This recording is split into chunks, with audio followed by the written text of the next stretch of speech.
तरुण, अब मैं आपसे पूछना चाहता हूं कि इस पूरे मामले के बाद सरकार और वित्त मंत्रालय का रुख अब क्या है और आगे क्या हो सकता है?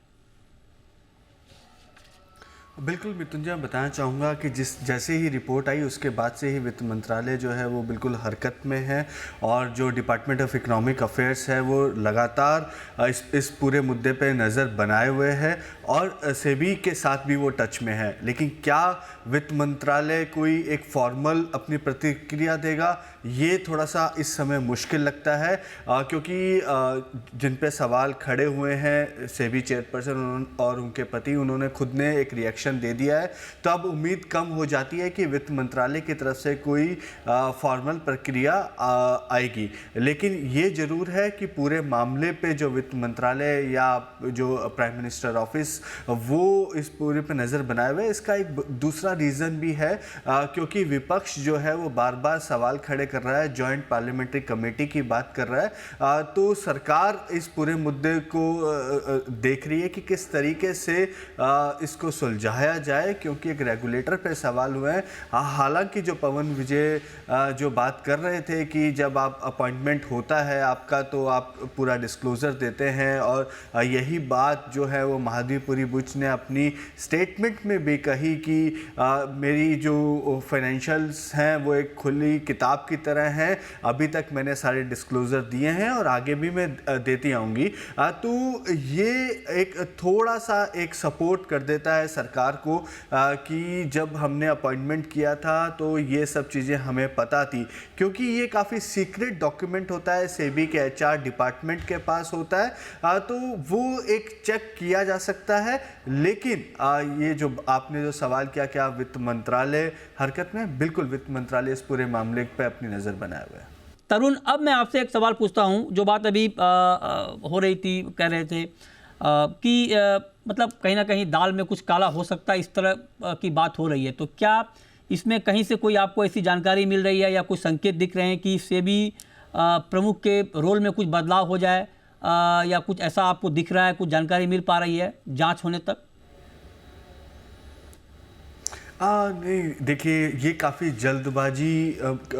होगी यदि इस तरीके का सवाल का यदि मैं जवाब अभी दे पाऊँ तो, क्योंकि जो कल रात को ही ये रिपोर्ट आई है, अभी 24 घंटे भी नहीं बीते हैं, और जो वित्त मंत्रालय है पूरा इस चीज़ का असेसमेंट कर रहा है और उन सभी चीज़ों को खंगाला जाएगा जो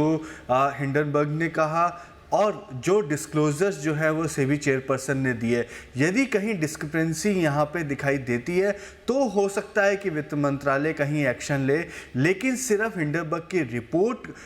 को आधार मानते हुए वित्त मंत्रालय सेबी चेयरपर्सन को हटा दे, ऐसा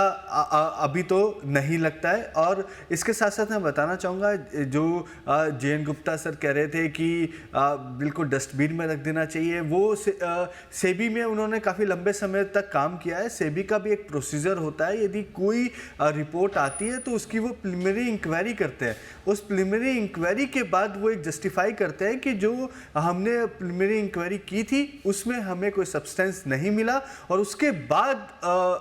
वो रिपोर्ट कंप्लेंट को हम बंद कर रहे हैं। तो क्या इस तरीके का मामला सेबी चेयरपर्सन के यहाँ पे बन सकता है? हो सकता है कि वित्त मंत्रालय भी इसी फॉर्मेट में काम करे, वो देखे, क्योंकि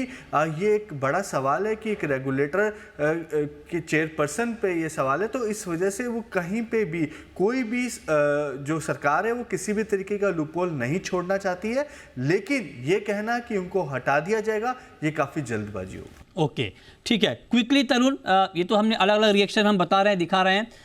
इसको लेकर के पॉलिटिकल रिएक्शन भी आने शुरू हो गए हैं, सियासत भी काफ़ी तेज़ हो गई है, वहाँ से किस तरह के रिएक्शन आ रहे हैं तरुण?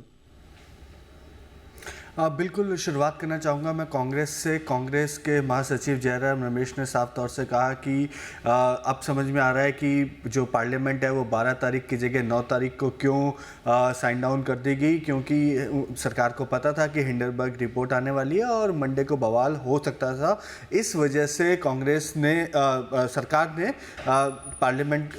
को स्थगित कर दिया। दूसरी तरफ से टीएमसी का भी ये कहना है कि अब पूरी जाँच कर देनी चाहिए, अब तो जॉइंट पार्लियामेंट्री कमेटी इस पूरे मामले में बिठा देनी चाहिए। तो जो विपक्ष है वो एकजुट हो गया है इस पूरे मामले को एक बार फिर कहें कि फ्यूल मिल गया है, क्योंकि जब जिस तरीके से विशाल जी बता रहे थे कि सुप्रीम कोर्ट के ऑर्डर के बाद ये मामला कहीं ठंडा पड़ गया था, लेकिन अब हिंडनबर्ग की रिपोर्ट के बाद विपक्ष जो है वो एकजुट हुआ है और वापस